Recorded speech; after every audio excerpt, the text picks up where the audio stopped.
Anong mensahe ang kailangang marinig ng mga Sagittarius sa period na to? Pwedeng nangyayari na itong magiging reading o mangyayari pa lang.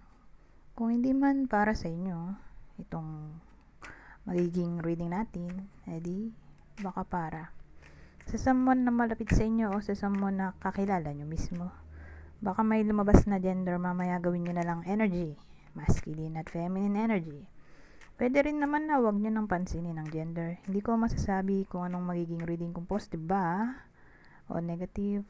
Depende sa kung anong mapipick up kong energy. Walang masama kung papanoorin ang sun, moon, at rising sign. Kasi baka alinman sa mga yan ay mag-resonate na sa sitwasyon nyo. So, mayroon tayo dito mga cards na puro baliktad. Oh my God.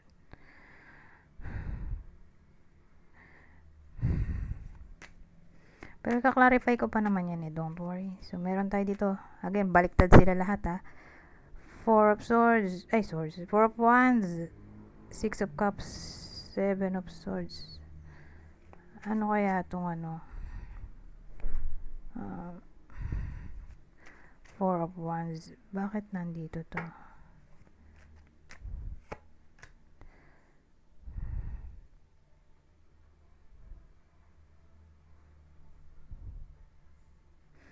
Well, pag ganito yung case, family dispute ay posible. Or kung di man family to, kadugo or kapitbahay or kabarangay, ka-city. Basta malapit lang sa iba sa inyo na maaaring sabihin natin mag-away. Okay? Whether kayo mismo to or kakilala nyo. Na yun nga, may makakaaway kasi dito kapamilya, kapitbahay, kabarangay, ka city. Pwede rin tong someone na malapit sa iba sa inyo. Na yun nga, kung dito maging argumentative ay baka maging rude, cruel, or mag-spread ng malicious gossip or overly critical. O binasa ko na lang kasi kailangan kong mag-aral. Ganun talaga. Or else makakalimot ako kaya kailangan mag-aral-aral din pag may time. Anyways, dito naman tayo.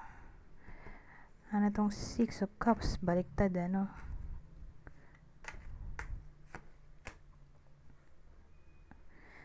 Well, ang dating sa akin, kung may someone na alam nyo sa sarili nyo toxic, probably friend or ex. Kasi ang dating, wala nang second chance to.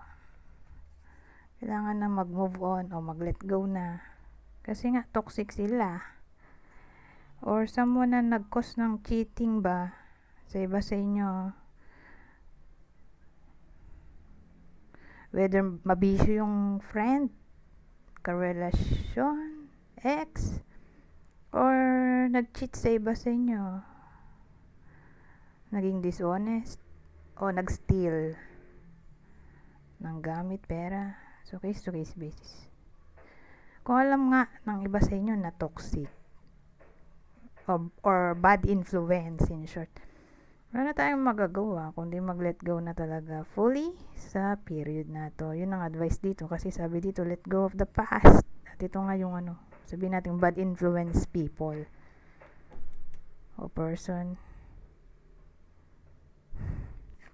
Ngayon,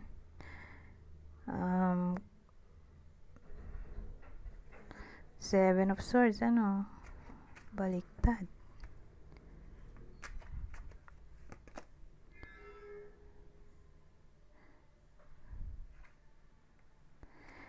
Well, sa ganitong case, may aamin ng kasalanan at ang kasalanan ay naging flirty yung tao. So probably tatama to sa in a relationship na yun nga, all of a sudden may someone na magko-confess na naging ganitong araw siya in the past or in the present na naging flirty.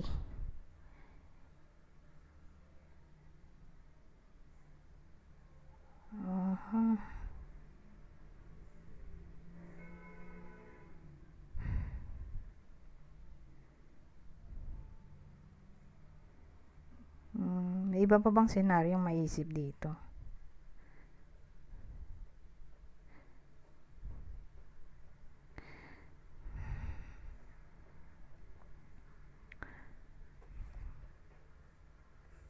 Wala nang maisipin lang.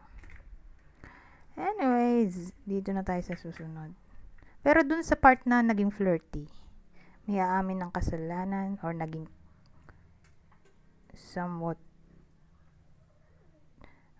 naging ano ba yun? Nakonsensya ba? Nakonsensya yung tao kaya ayun, umamin. Sino yung partner, no? So ito yung possible partner na aamin or makukonsensya sa nagiging flirty or nag-cheat siguro, pero whether nangyari na sa past o nangyayari sa present, pero ganun aamin sa kasalanan. So ito yung possible partner, Leo, ito Pisces, Leo ulit. So again, alin man dyan yung possible partner ng Sagittarius sa reading na to ngayon. Dito tayo sa susunod. Teka, eto to. Ano pang mensahe ang makukuha natin dito? Ibang senaryo.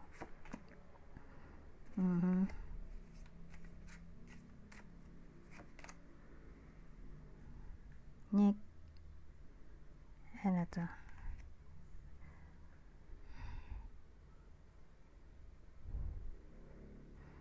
Ito kasi nagmukhang celebration. So more like may ma-overcome na challenge ang iba sa inyo. Kaya magsi-celebrate.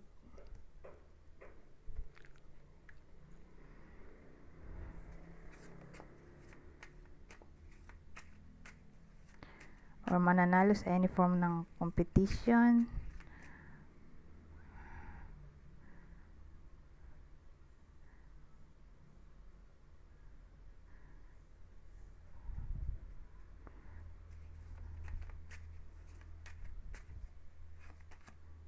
Oh, eto. Nagalit, oh. Nick.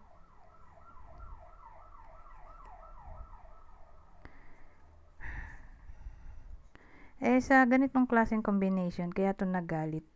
More like pinangakuan yung iba sa inyo, pero hindi tinupad. Umasa sa wala, pwedeng ganoon.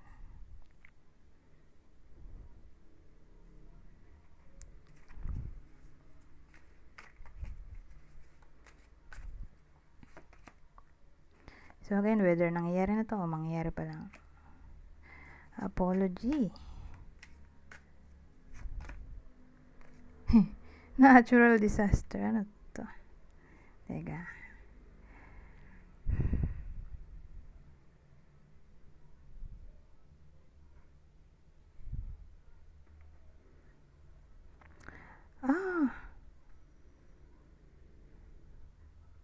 Diba may sinabi akong may magko-confess, aamin, or makukonsensya sa maling ginawa? Na para bang ang dating nagdugtong eh.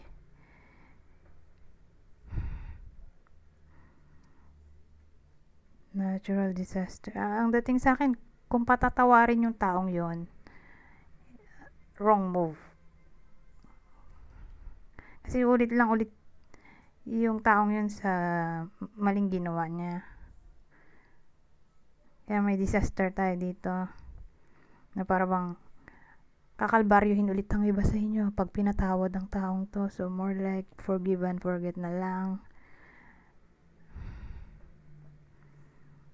Lalo na nga kung hiwalay na. Oh my God. Na wag na mag-take risk na pabalikin pa sa buhay ng iba sa inyo. Yun nga yung taong sinasabi kong aamin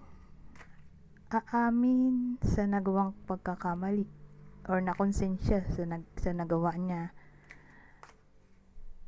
na tawag dito, nagawa niyang problema sa iba sa inyo. Ngayon, dito naman tayo sa advice sa period na to. Okay, babasahin ko na lang tong part na to. Dali naman tong intindihin dahil basic English lang.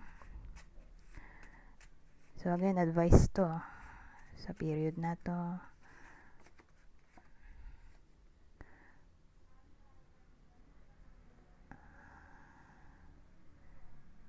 Ayan. So sabi, admit your faults to one another and pray for each other so that you may be healed.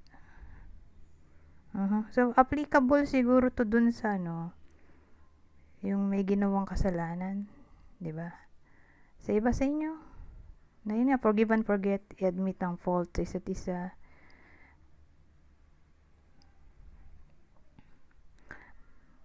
Para makapag-heal, tapos ayun na, forgive and forget. Anyways, hanggang dito na lang. Goodbye for now.